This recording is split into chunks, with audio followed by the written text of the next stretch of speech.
Hello guys, আমরা একটা বিষয় শেয়ার করার জন্য আজকে আপনাদের সামনে আইলাম।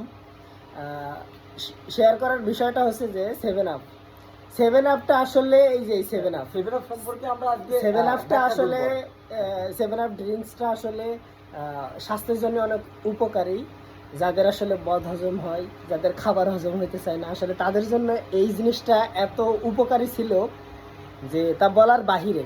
কিন্তু একটা দল, বলছি না সেভেন আপের সাথে রিলেটেড, তারা সেভেন আপই বলা চলে, আচ্ছা আচ্ছা। কিন্তু সেই দলটার জন্য যারা এখন ভুক্তভোগী, তারা স্বাস্থ্যহীনতা বা স্বাস্থ্যের অস্বস্তির জন্য এই জিনিসটা তাদের অত্যন্ত প্রয়োজন, কিন্তু তারা শুধু মান সম্মানের তাগিদে এই জিনিসটা ক্রয় করতে পারতেছে না। তারপরেও এই বিষয়টাতে গেল, দোকানে গেলেই দোকানদার জিজ্ঞেস করে, ভাই আপনি কি ব্রাজিল সেভেন আপ কিনতে আসছেন? হইল বিষয়টা। তারপরে দুঃখজনক বিষয় যে আজ গত আজ কয় তারিখ, 7 তারিখ, এই 7 তারিখে আর্জেন্টিনা এবং মিশরের খেলা ছিল।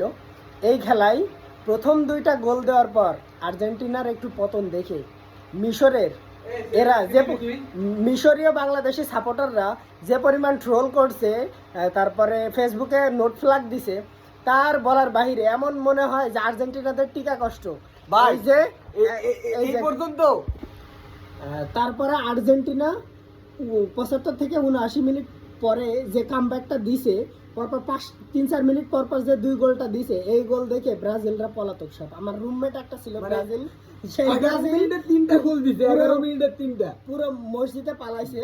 ওরা আগেই বললাম যে মসজিদ থেকে দোয়া দরুদ পড় যাতে জিতে, ও বললো পড়া লাগবে না।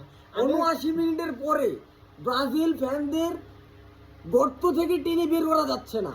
হ্যাঁ, 79 মিনিটের আগে যখন আর্জেন্টিনা 14 না 13 মিনিটে একটা গোল খাইলো, তারপরে ওরা গর্ত থেকে বের হয়েছিল।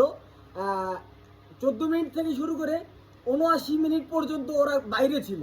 79 মিনিটের পরে তারা গর্তের ভিতরে আবার পুনরায় ঢুকে গেছে। ওরা তো গতদিন 7 আপ হারছেই, তারপরেও আমরা জিতছি। সান্ত্বনামূলক হিসেবে একটা বাটার বান প্লাস এই 7 আপটা খাওয়াইছি, যে বাটার বান খেয়ে গলায় বেঁধে যদি মারা যায় তাইলে তো 7 আপ খেয়ে একটু সুস্থ। এই জন্য আর কি, ওদের ক্লান্তি দূর করার জন্য এই 7 আপটা। পরবর্তীতে আর্জেন্টিনার টিমের জন্য অভিনন্দন রইল, আরও দোয়া রইল যেন পরবর্তী ম্যাচেও জিততে পারে। ব্রাজিলদের সাপোর্ট না করুক, ওদের গর্ত থেকে না বের করতে পারে। প্লাস হচ্ছে যে গর্ত থেকে যেন আমাদের খেলাটা উপভোগ করতে পারে। ওদের টিম তো পারলোই না, অবশেষে ওদের জন্য